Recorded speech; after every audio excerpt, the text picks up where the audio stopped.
bit closer, but still a lot of highway driving. I don't mind. Usually listen to podcasts, try to learn something.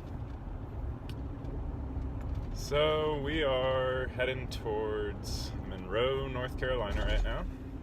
The boat's out on a farm, just in the middle of a field. It's a great place. It's really nice to be out there. And we're going to be working on the water tank up in the front, up in the V-berth. So there's a water tank underneath the V-berth. And then there's another water tank, a smaller tank, kind of right behind the mast underneath the floorboards. And both of them combined is just not enough water if you're going to have 4 people living on the boat full time. If we think about the trip from Panama to Easter Island or Panama to the Marquesas, it's a long time. It could be up to 4 weeks out there, and with 4 people you need a lot of water. So I would like to avoid having jerry cans, tons of jerry cans strapped to the rails of the boat. It's not the best for windage, it's not the best for stability, it's ugly, it's a hazard when you're trying to walk up towards the bow. So we're going to rip out the forward aluminum tank.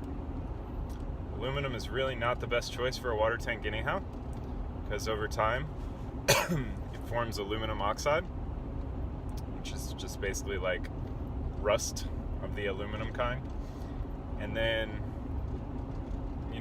it's possible to drink parts of that aluminum oxide, even if you're filtering the water. It's not good for you. So what we're going to do is get rid of that tank altogether. It's too small. It's elevated, so actually the weight is up a little higher than I would like. It prohibits the chain from going further down the boat into the bilge. And I would really like the chain to go as far down into the bilge as possible to lower that center of gravity and get all of the weight down there. So that's another thing that I've been thinking about over the last few years, how to do that. And that tank is just really in the way. The tank is also corroded. It's pitting along the welds. So that's another problem with aluminum tanks. The welds will go first. The walls are, they're pretty stable, but the welds will start to corrode. And so ours are corroded pretty bad. I imagine that if we kept water in there for another 5 or 10 years, the tank would leak. It would have a hole in it. So that's no good. And we're going to replace that tank with a fiberglass tank. I'm going to make a fiberglass tank, and then we are going to coat it with a potable water epoxy coating, and it will be of higher capacity, so we'll have a lot more water to drink. It will incorporate a little like a little tunnel on the bottom for the chain.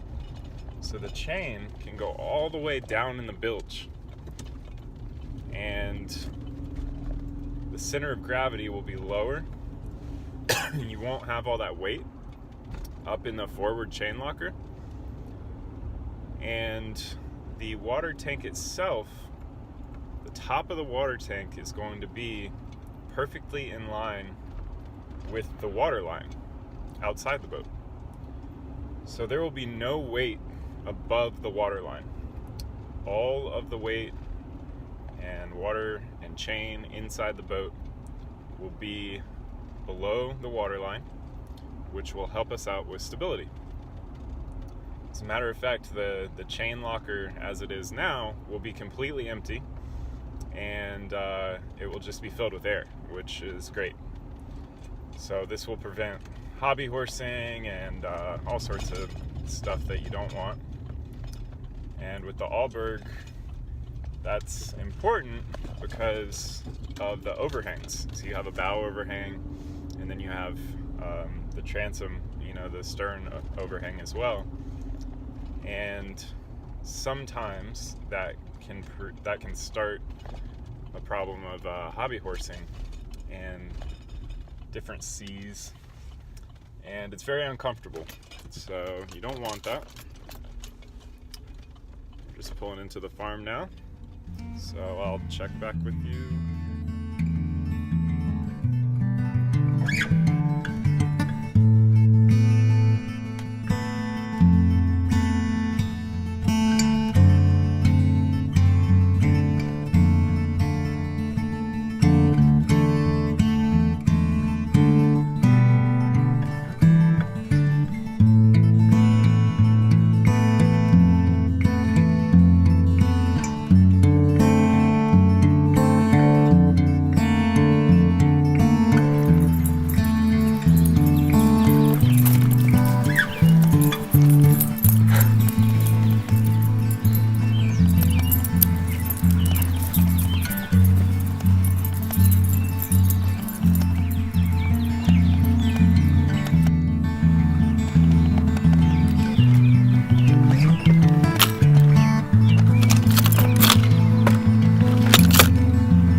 Alright, well, here we are.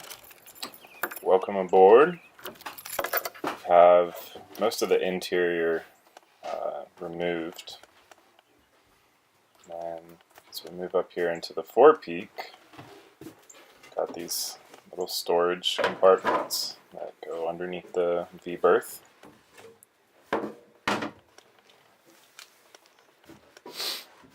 And you can remove these plywood covers here, and you find the tank underneath. This is the primary water tank.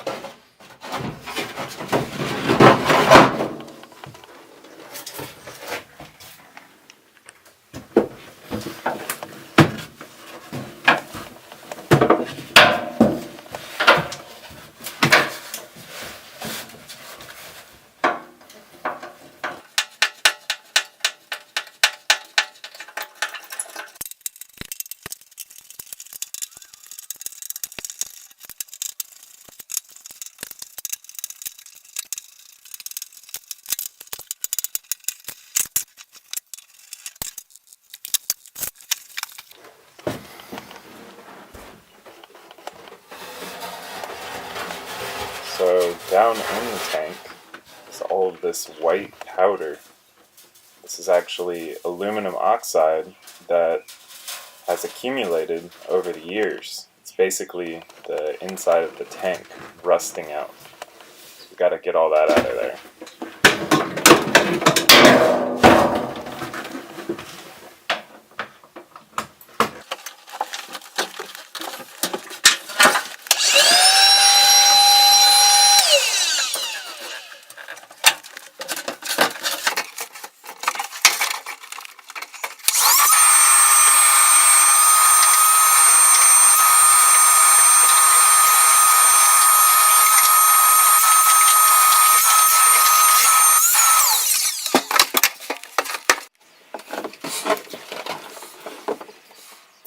In order to know how much water storage we're actually going to be adding, I needed to know what the capacity of the current tank is.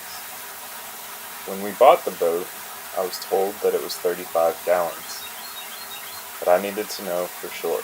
So we filled up the water tank slowly by slowly to find out.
turns out the tank capacity is 40 gallons, not 35. I'm glad we checked. 1 5-gallon bucket at a time.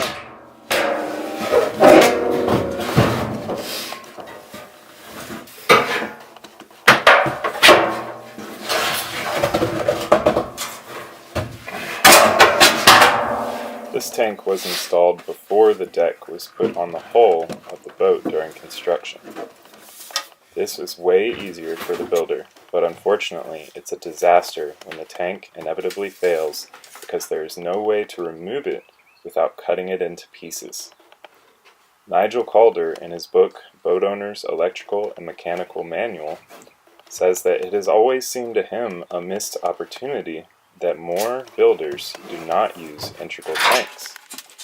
He has tried to persuade the builders of his last 3 boats to install integral tanks, however they all refused.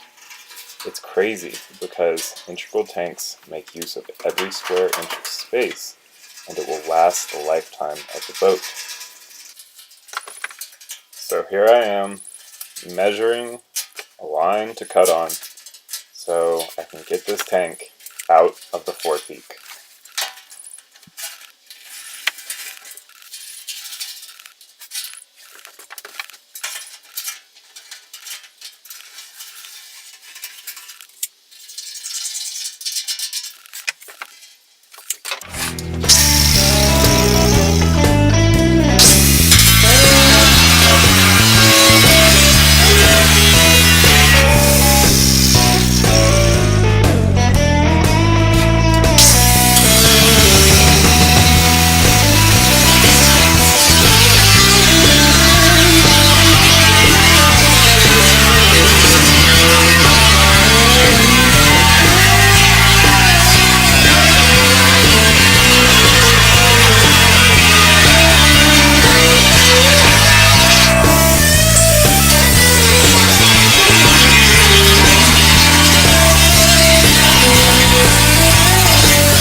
Ha!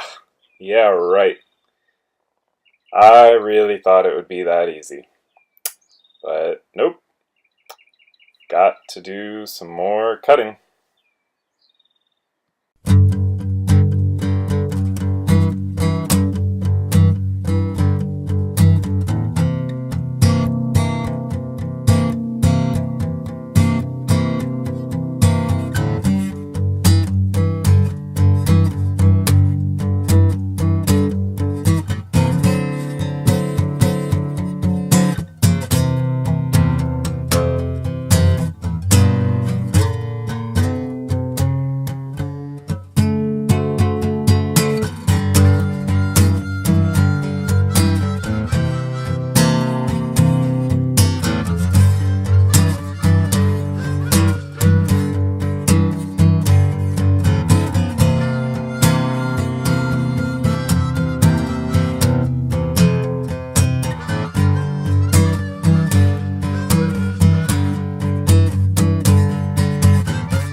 All right.